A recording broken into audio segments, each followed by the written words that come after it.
football law specifically is almost a bit contractual in the sense that FIFA has its member associations, so UEFA being for Europe and then the AFC being for Asia, etc. And then within those member associations, you have the relevant national associations, and then you have the clubs that are associated to national associations. So it's a bit like a pyramid almost.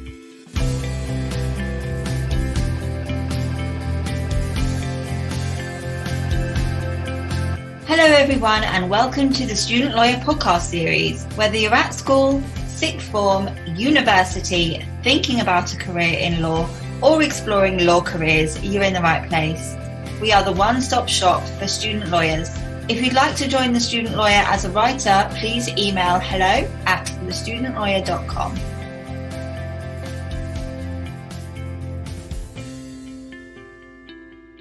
This episode is sponsored by the University of Law. The University of Law offers a range of undergraduate and postgraduate courses and master's degrees alongside an award-winning pro bono clinic, so you can build up your legal experience while studying. And their experienced career service will enable you to put your best foot forward when launching your legal career. The courses are employment focused and based on real legal practice, so you'll be better prepared for the workplace. Part-time and online study options are available so you can work and study at the same time. Click the link in the description box of the podcast to find out more about the courses on offer. Hello everyone, welcome to the Student Lawyer podcast. My name is Stephanie, I'm a current law student, future trainee solicitor, and I'm the host of today's episode. Joining me today is Dan Kirchlechner, Junior Legal Counsel at FIFA. During the episode, Dan explains what aspiring sports lawyers can expect from a career at FIFA, the characteristics that FIFA look for in its legal counsel, and the steps that aspiring sports lawyers should take in order to secure a role at FIFA. Dan also talks about the future of FIFA, including its place in the Metaverse, and the most prominent legal issues likely to arise in the upcoming years. He also gives his opinion on who will win the World Cup, so make sure you stick around for that. Dan, welcome to the Student Lawyer podcast. It's wonderful to have you here with us today. Thanks so much for having me. Thank you. No, honestly, the pleasure is all ours, and I am really excited to find out exactly what in-house counsel at FIFA do. And so, I just feel, really honoured to have you here with us today, because I imagine that your time is, very valuable, and you must be always in demand, always on the go. So, thank you very much for sparing the time to join us and to give an insight into your career. No, sure. Look forward to talking. Cool. So I thought that we could kick off the episode by having you introduce yourself, and perhaps you could explain, your career history to date, and briefly explain what your role as junior counsel at FIFA entails. Sure. So, my parents are Italian and Romanian. I was born in Italy. This is like a bit of an odyssey, I suppose. I was born in Italy. I grew up in Germany. Spent 10 years in school there, and then I transferred to England.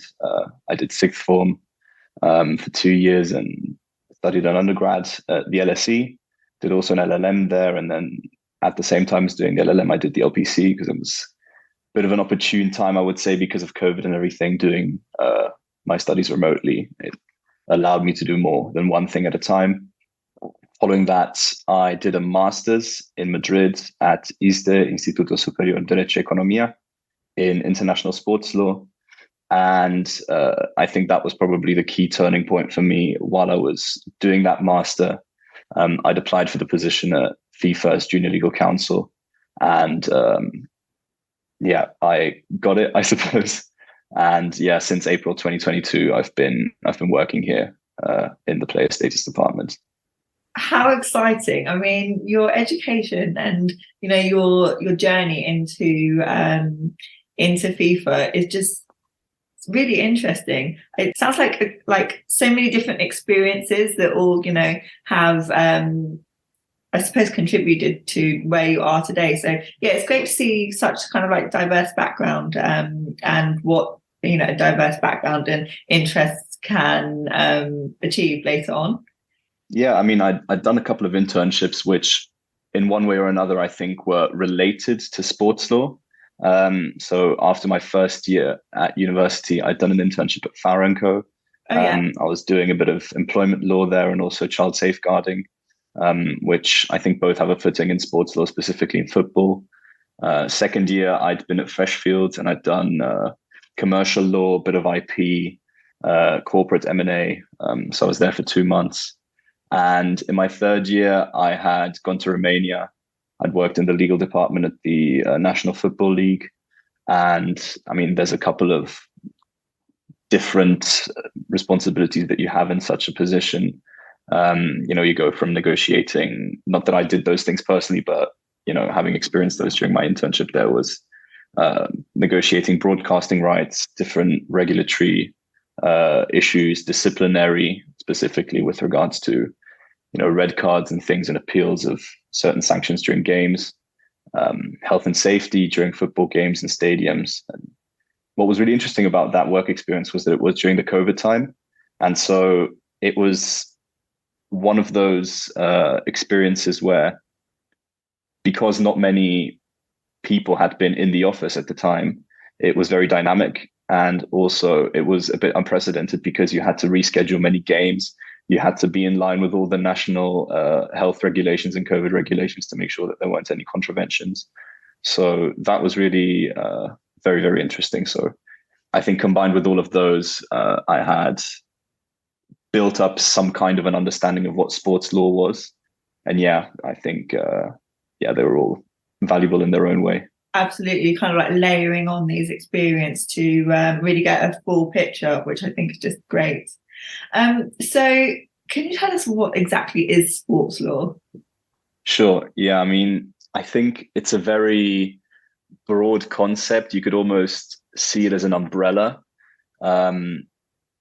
Take football, for instance. There's so many various, areas such as intellectual property.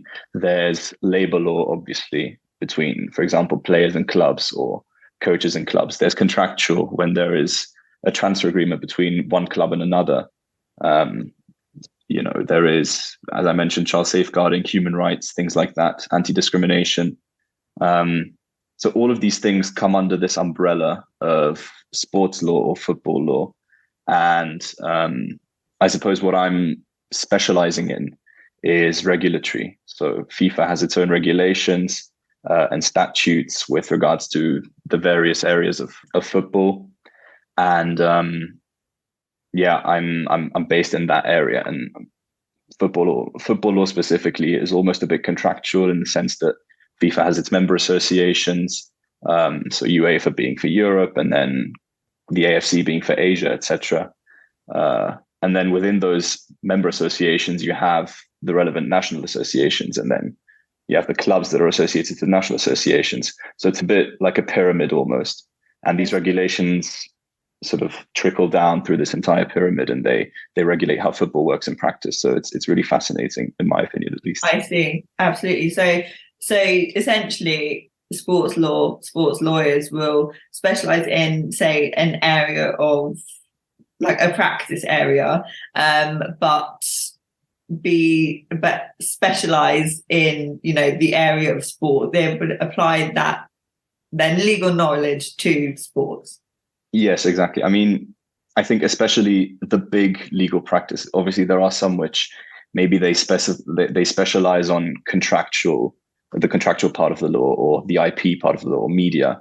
I think there's also several big law firms within the sports realm that deal with all of these things, and they have specialists within their respective areas. But I think sports law in itself is a self-contained creature, and it has rules that, there's this term, the specificity of sport, which applies to what we do in a sense. So yeah, it's very interesting. Excellent. So come on, tell us why did you decide to pursue a career at FIFA? Well, I mean, I think probably the majority of boys when they're young, they play football. Football is a big passion, and I think football captivates people like few other things in life do. So I think my personal passion also growing up was a big part in that. When I was growing up, my entire family was involved in, well, not involved in football, but I was playing football. I had family members who had been coaches at amateur level. My mum's uncle, he used to be an agent in Romania, and my mum used to tell me all these stories about what it was like being an agent at the time, specifically in communist Romania. It was fascinating to see how football could almost cross those borders of the Iron Curtain. I think that sports agent is such a cool career, by the way. Yeah, no, I completely agree. And it's become more relevant than ever today because the market's so fast paced and it's expanding, every day. So I think especially nowadays, you talk about football, you can't really see it without agents. Footballers are really central to the game, more so than they used to be. Since the Bosman ruling and everything, footballers have really moved into the center of the picture. But yeah, I think these early family experiences really planted a seed and created this allure for me to seek a career in football. So you decided to pursue a career in FIFA because it's FIFA. It was your you had kind of like sports and football within your life, like from childhood growing up. Yeah. And I can understand why you decided to secure a role with FIFA, but I'm just wondering, because you mentioned there's other large firms that do specialize in sports law. Is there a big difference between working in-house or in private practice and then working in the sports law team?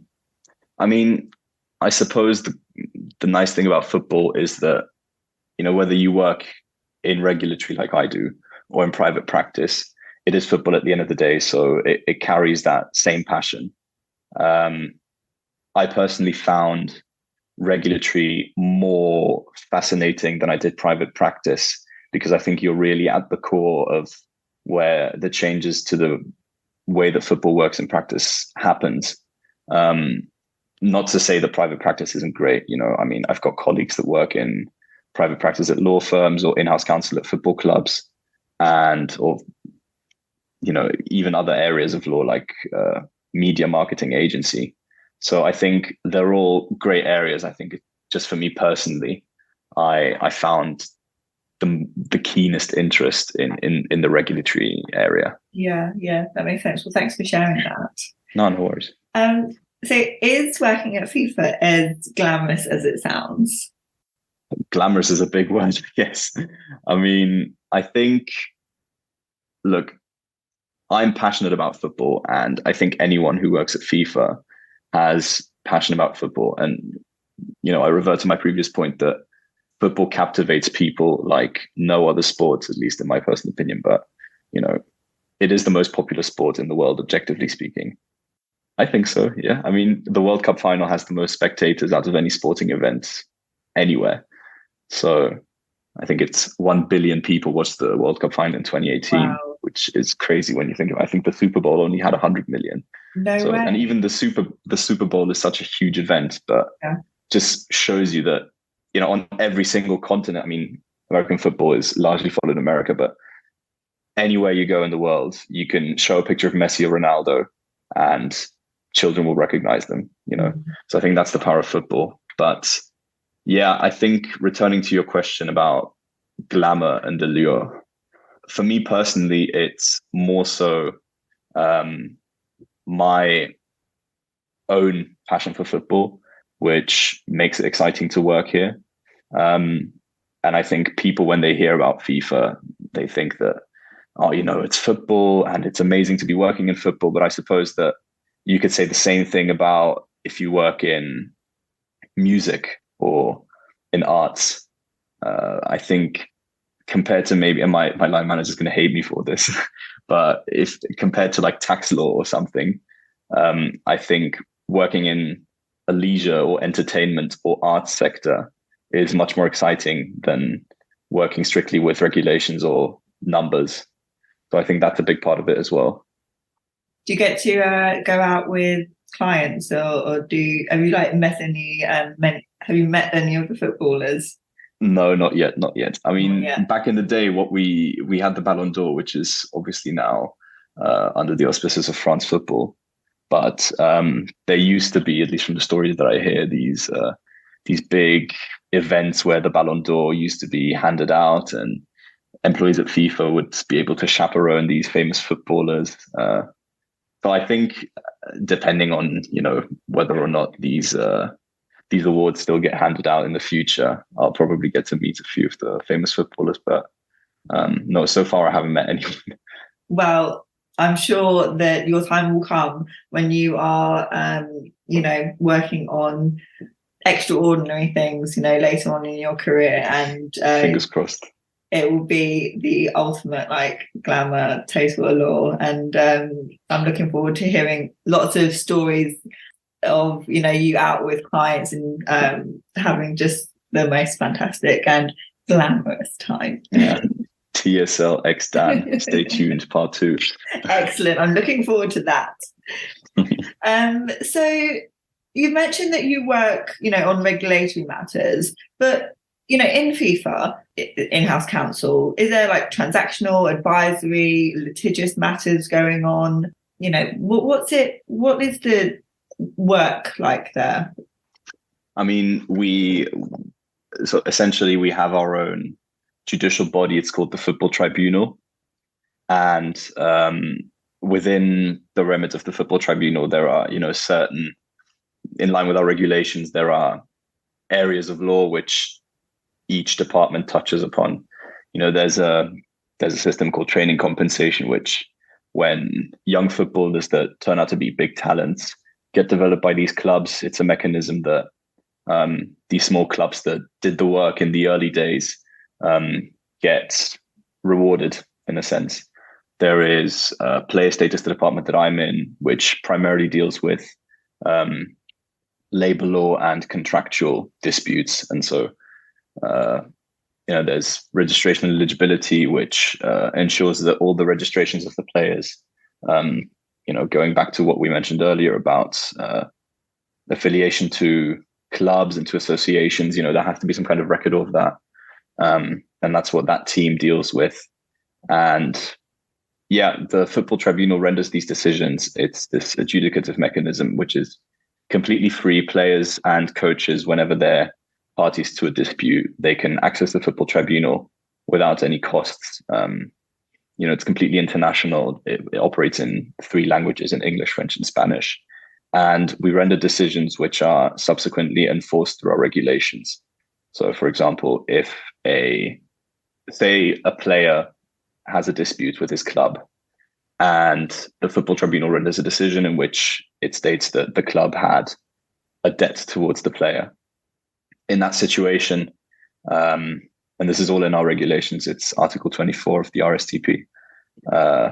If the club doesn't follow up with that decision and it doesn't pay the player within 45 days of the decision being rendered, then there is an internal mechanism in which sanctions are imposed, such as a restriction on hiring new players, which is imposed by us and which is processed by us. So it's really fascinating how, as a player, you can lodge a claim and it gets processed, and it's an easy way with incredible levels of access to justice, for players to be able to seek remedies. So that's in a nutshell what we do. Yeah, that's really interesting.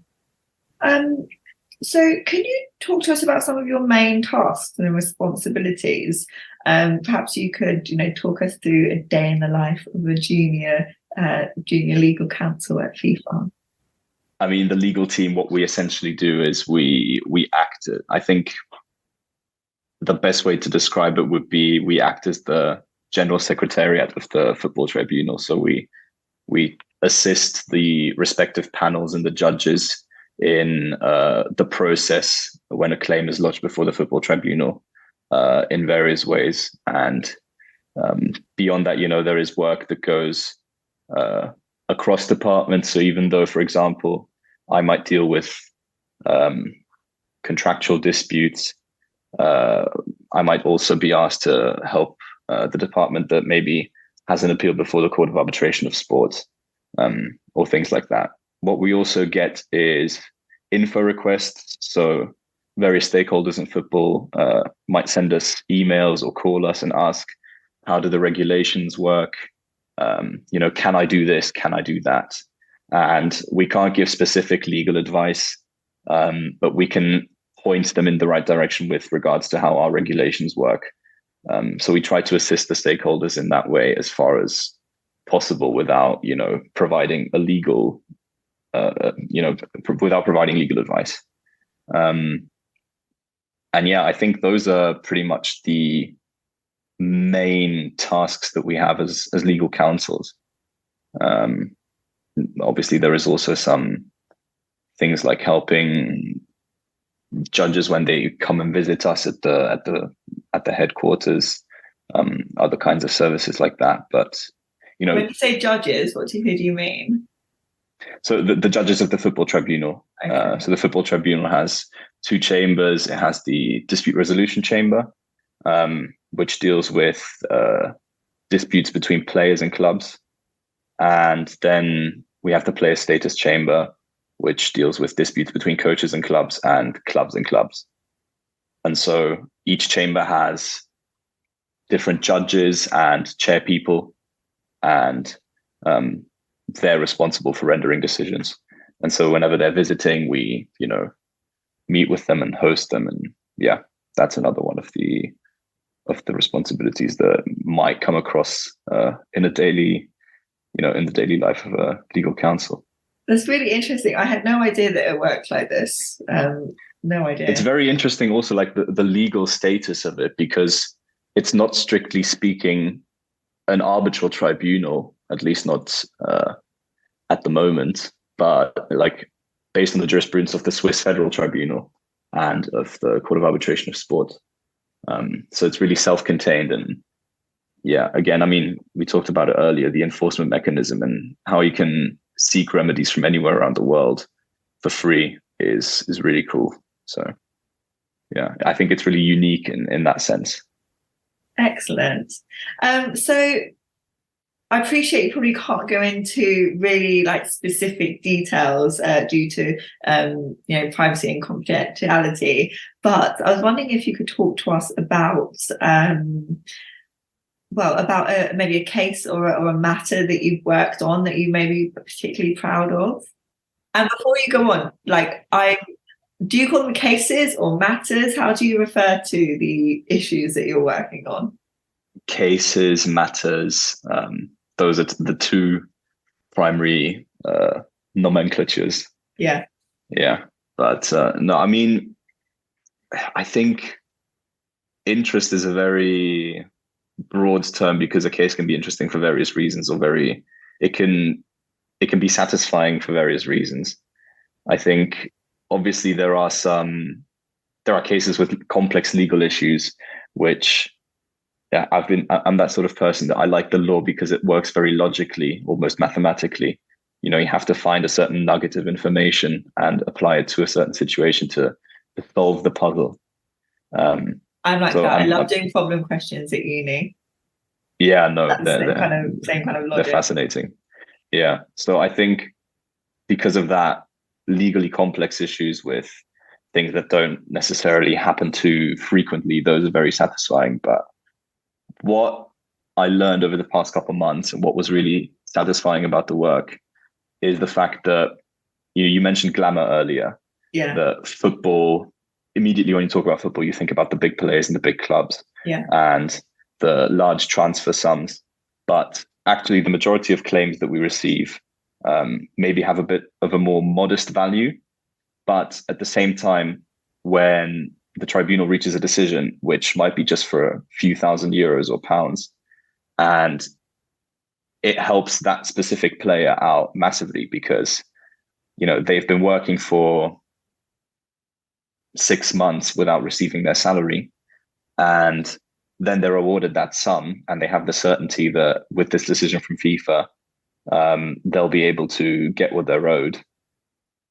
Your work actually has a massive impact on that person's life. So things like that are extremely satisfying. And I think when you have cases that are like that, without, going into specific detail, it's almost like, sometimes you maybe get a call after the case of saying, thank you for, dealing with it so quickly. I mean, FIFA generally passes a decision from the instant that they receive the claim within 2 months, which, for example, at the Court of Arbitration of Sport, I think it can be up to 6 months, if not longer. And I don't know how long it is for ordinary courts or civil courts, but I'm sure that, 2 months is It sounds quick to me. Yeah, I mean, speaking from personal experience, I think civil court claims, they can take a very long time, especially with the various rounds of submissions and negotiating settlements and things like that. FIFA provides a very quick dispute resolution service. And yeah, that's one of its great advantages. And so when we deal with an issue in the time that we do and with the efficiency and quality that we do, it like the gratitude that occasionally you get from parties and from players that maybe submit claims, that's also a big satisfactory part. Yeah, I can see that. Like, just knowing that you have made such a difference to somebody's life, it doesn't matter if it's not one of those, big money cases or, front page at the headline. It's I don't want to say it's the small things, because it's not a small thing to an individual's life, but yeah, I mean, everything's relative. Comparing it. Yeah. Yeah. No, I get what you mean. Yeah. I'd like to take a moment to speak about the University of Law, which is the university I decided to study my LPC at. The University of Law is the sponsor of this podcast and makes it possible for us to continue bringing these episodes to you. So we really appreciate you supporting us by supporting our sponsors. What really sets the University of Law apart from other universities is its belief in training students for the real world from the moment they accept a place. The University of Law's experienced career service and award-winning pro bono clinics offer students the chance to get real-life legal experience which can boost employability. They offer a range of undergraduate and postgraduate legal training and master's degrees designed by qualified experts to help students excel at any stage of their career. Their courses are employment-focused, honing key skills in a teaching environment based on real legal practice. Part-time and online study options are also available on many of their courses to help students work and study at the same time. If you'd like to find out more about the courses on offer, please click the link in the description box of the podcast. So those are cases that you may have worked on in the past. Mm-hmm. Cases matters. What do you think are the most prominent legal issues that are likely to arise in the future?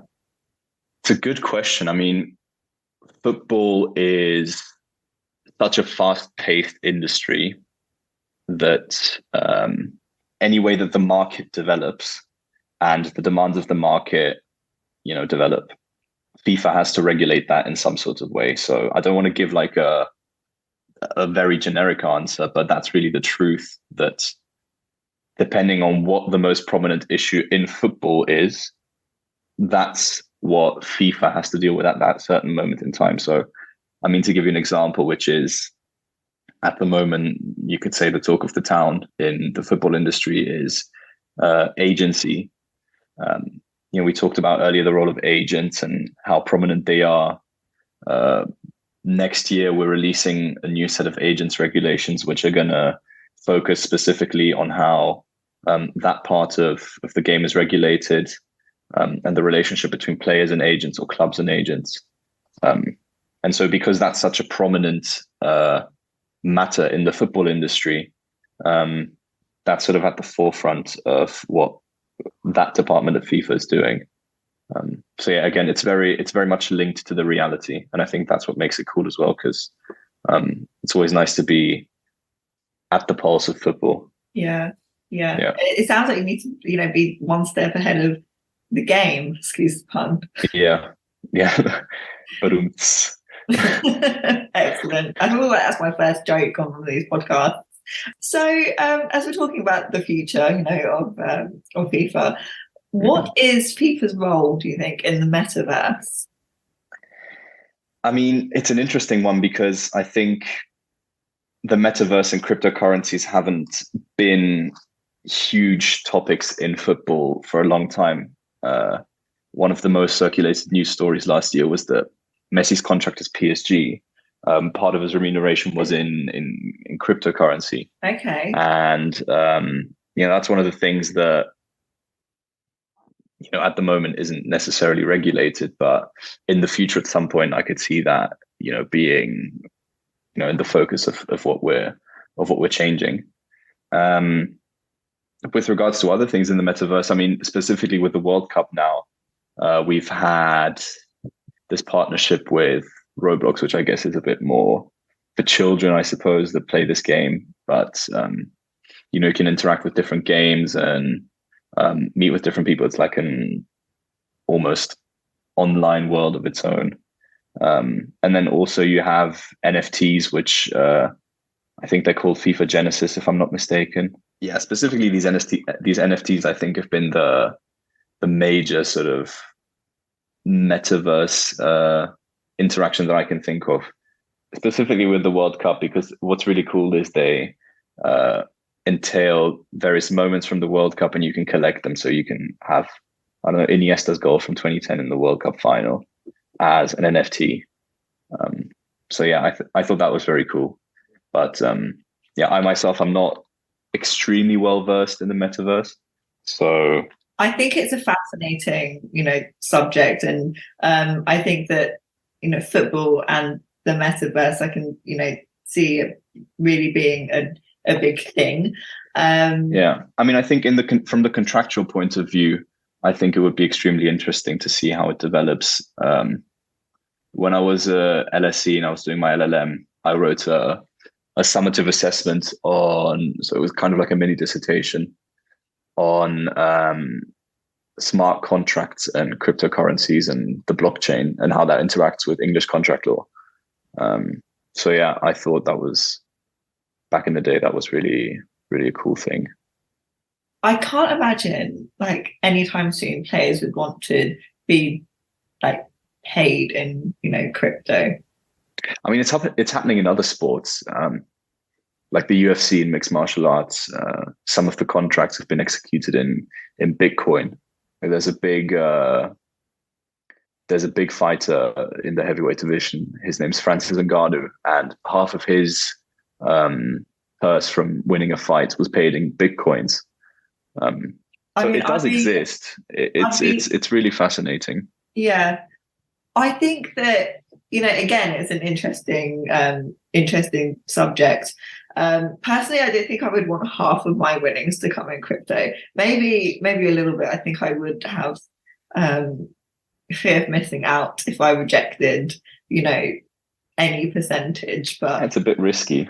Maybe like I don't know, 5% or whatever the recommended threshold is when you invest somewhere. Well, I don't think I'm going to get paid in crypto anytime soon, especially not from any kind of sports. But I mean, as long as I can't buy a coffee with cryptocurrency, then I don't want to be paid in crypto. Can you buy coffee in crypto? I know that you can buy. Probably can in South Korea or something, because they're very technologically advanced. I could see that being the case, but AMC take crypto. You can go see a movie and pay in crypto. Exactly. To the moon. So what career steps can one take to become a sports lawyer? I think the first step is just getting involved somehow. I mean, sports is, in my opinion, a very tight-knit community or industry, in the sense that there's not a lot of demand for lawyers in the sports world. And I wouldn't say that everyone knows everyone, but for example, a good submission before CAS, I think, will spread quickly, and the person that submitted that will have a very good reputation. So CAS being the Court of Arbitration of Sport. And so I think just getting work experience and informing yourself about the industry, specifically because it is so self-contained with regards to the nature of the laws that apply, and football, especially with the regulations. I think networking is very important. I think specifically in the last few years, what's of extreme importance is being international, being, open-minded, because football specifically, but also other sports, they're very transnational. They have these principles of law that apply universally. And you could have, I read a statistic recently that out of all footballing contracts, 20% are international. So the player and the club are from a different country. And I think 20 years ago, or before the Bosman ruling, that wasn't the case. Under UEFA's regulations, you could have a maximum of, I think, 3 foreign players and then 2 additional ones that have already been in that country for 5 years. So if you think about that back then and today, where you have elite teams where the majority of players weren't, trained in that country or came for a large transfer fee. Again, I think being international, being able to speak multiple languages, having an open outlook on various jurisdictions and legal concepts is very important. So yeah, I would name those 2 things. I'd say networking and the international character. Excellent. Well, thank you so much for sharing that. I think that'll be really helpful to our listeners that are interested in a career in sports law. Of course. I just think networking is such a big thing for student lawyers to do. I think especially nowadays, because so many people study law and there's such a large supply of lawyers that it's important to, obviously there's also demand for lawyers in general, I think, because every day, there's new legal concepts that need to be addressed, or there needs to be some kind of access to justice, which is easy, and you don't have to necessarily go to a slaughter in May and pay thousands for, a mandate. So I think, especially because of that, it's important to build a strong network that could get you access to clients, or can also, put you into a position where you might be able to join a law firm in sports or a law firm in media that has a sports team. So yeah, again, I think those are really important things to keep in mind. Excellent. Well, thank you so much for sharing that. Yeah. So what characteristics and traits do FIFA look for in its legal counsel? I don't know. AKA, how can aspiring sports lawyers get a job at FIFA? I'm not in human resources, but no, I think what I mentioned earlier, they're very important. I think experience of some sort. So maybe an internship in sports law, or having worked at a law firm which has a sports practice, is very important. When I was at ISDE doing my master's, which I think that master in, like, FIFA has a sports master or a sports law master. It's called the FIFA master, and it's not specifically sports. I should clarify that it's sports law, sports business, and sports psychology, I believe. So there's the FIFA master, and then there's the ISDE master in international sports law. And I would say that these 2 are pretty much the headline academic programs in sports law, which I would say for any prestigious position in sports, those are recommended. Of course, they're not mandatory, but they're very well viewed upon, I'd say. And sorry, what was your question again? It was, so how to, exactly. Sorry. That's okay. I think working experience, but also education in the sports sector is quite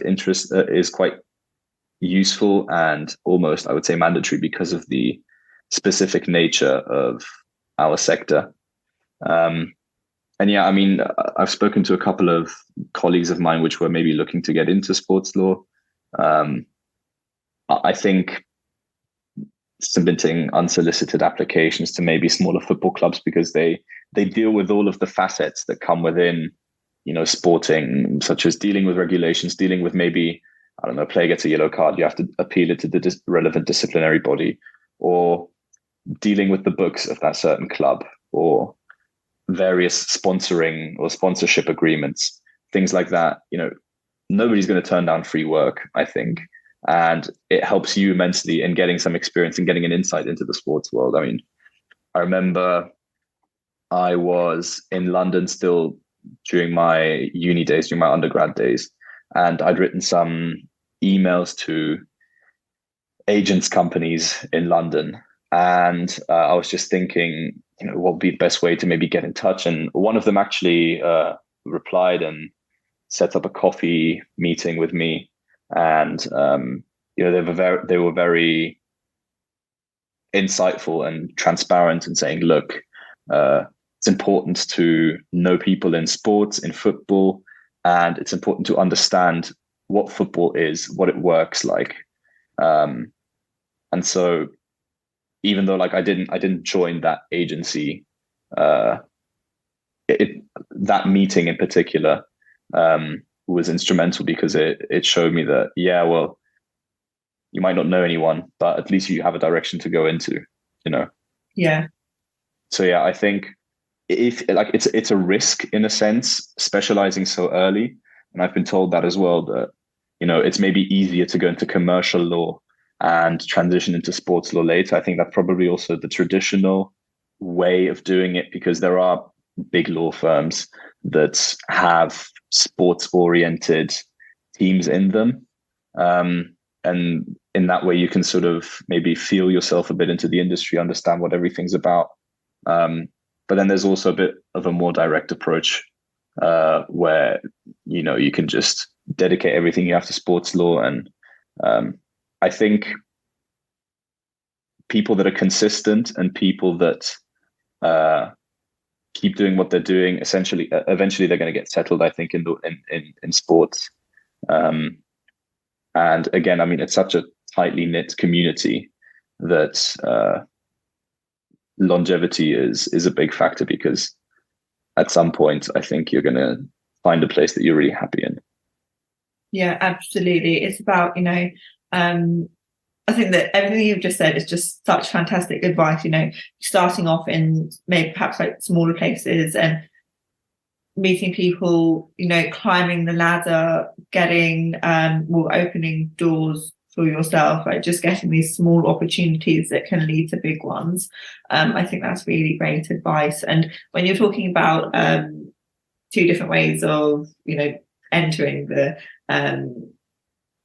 profession of the sports lawyer, going down the private practice way, or doing commercial work, or going straight into in-house, I think they're both great, and it just depends on the person.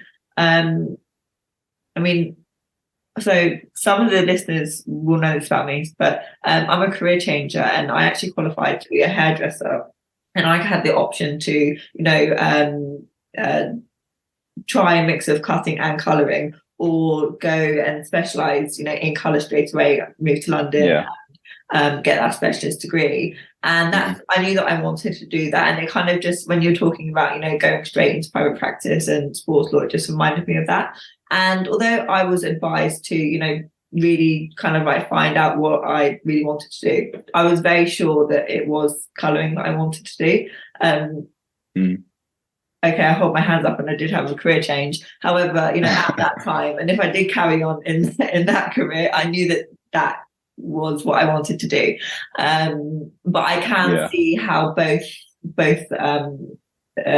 paths can work for different kind of people. So I agree. I think it's highlighting that point. It's a great analogy, I think. I mean, also the thing is, whilst that's the case, there's also situations in which you might think that one specific thing is what you've always wanted, and it's the best thing possible. But actually, sometimes you get pushed into situations that you're out of your comfort zone, and maybe they're not immediately what you think might be the best thing for you.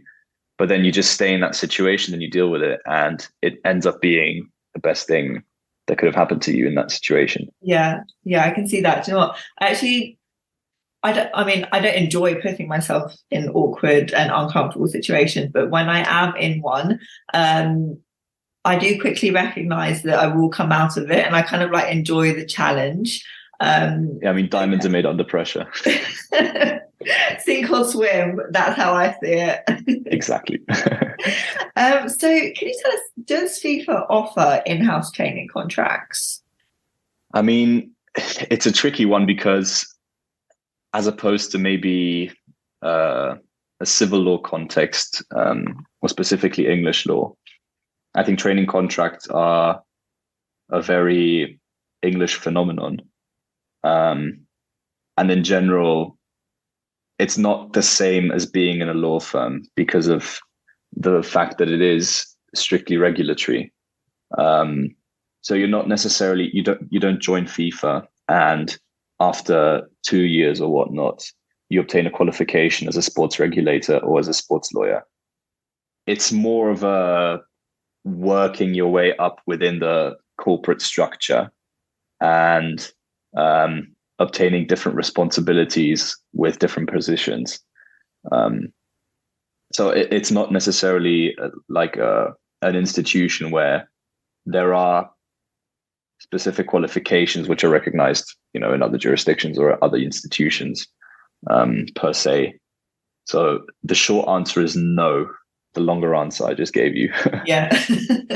What I take from that is student lawyers in the UK get your training contracts, become, qualified, and then maybe branch out, into in-house counsel at FIFA. Yeah, I mean, the good thing about arbitration, for example, if you become a sports lawyer, you don't necessarily have to be at the bar in one jurisdiction.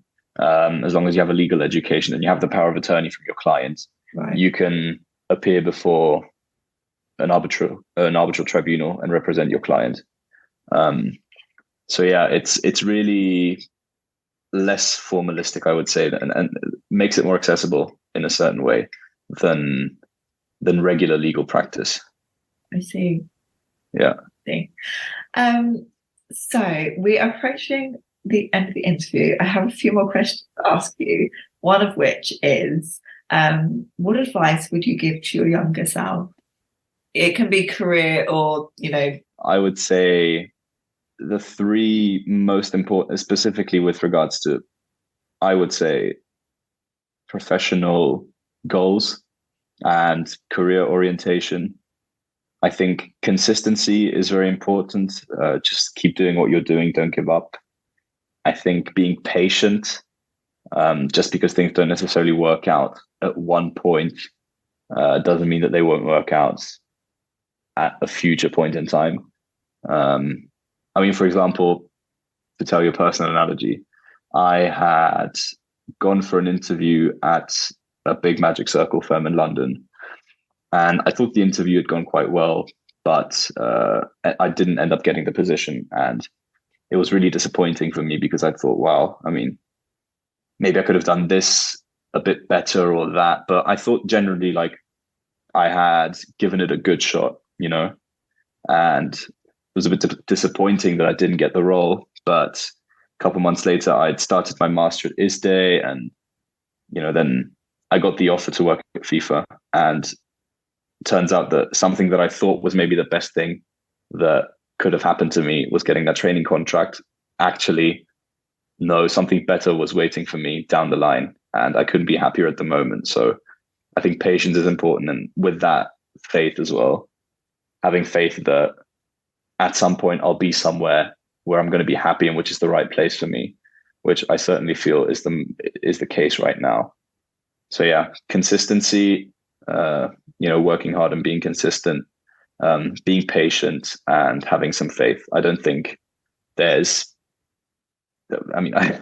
can't speak for everybody, but I think everyone that's embarked on this journey as, a lawyer or pursuing a legal career has found some kind of place which gives them satisfaction in what they're doing, because the law is in itself, I think, a beautiful discipline. So yeah, I think everybody sort of will find something that makes them happy eventually if they just keep at it. Exactly. Yeah, I agree with you. I think, consistency, patience, and having faith, those are just, 3 ingredients that I think will make a, perfect recipe for success. So, fantastic advice. Thank you for sharing that. And it looks like you have sorted yourself out a skin routine, but if you ever need any help, just holler at me and I will. I think it's just the camera that's doing me favors. I'm sure not. Okay, so I did say I had 2 final questions. So the last one is, who's going to win the World Cup 2022? Wishful thinking would be England. I mean, if I had to choose any country in the world, it'd probably be Romania or Italy, given as my parents are from there. But yeah, Italy's messed up, and Romania we don't even have to talk about anymore. I can't remember the last time they qualified for a World Cup. I think it was 2002 in South Korea and Japan. But England I've always had a close connection to, because I've spent a lot of time there, and all of my friends are there, and it's been an important part of my life. So I would say England, wishfully. Realistically, we're going to have to get past France, which is going to be tough. And after France, it'll probably be Portugal, if not Morocco. I mean, I'd like England to win. It's going to be difficult. If I had to go to the bookies, I'd probably say Brazil. Okay. And I wouldn't be upset with it either. I mean, I've got so many Brazilian friends, and I was in Rio just a couple of weeks ago for a conference. So I've got a lot of sympathy for Brazil. So if Brazil were to win, then I would be not just as happy, but almost just as happy. I always have 2 teams. I have England and then whoever else is winning. So I'm on the safe side. We'll reconvene, in a next Sunday. Next Sunday, okay. We'll touch base again then and see if you're new. Exactly. I'll be FaceTiming you after the final. Yes, absolutely. Well, thank you very much for being a guest on the Student Lawyer podcast. Thank you for having me. Honestly, it was an absolute pleasure. I've learned so much about sports law and what FIFA, does. This, hands down, this is the longest I've ever had a discussion about sports.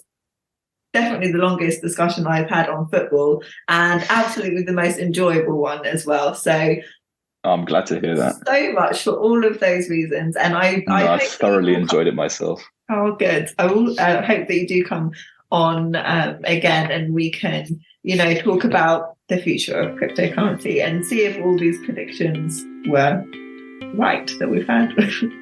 Fingers crossed. Excellent. Okay, well, thank you so much once again, and thank you to everybody for tuning in to another episode of the Student Lawyer podcast, and we'll see you back again here next time.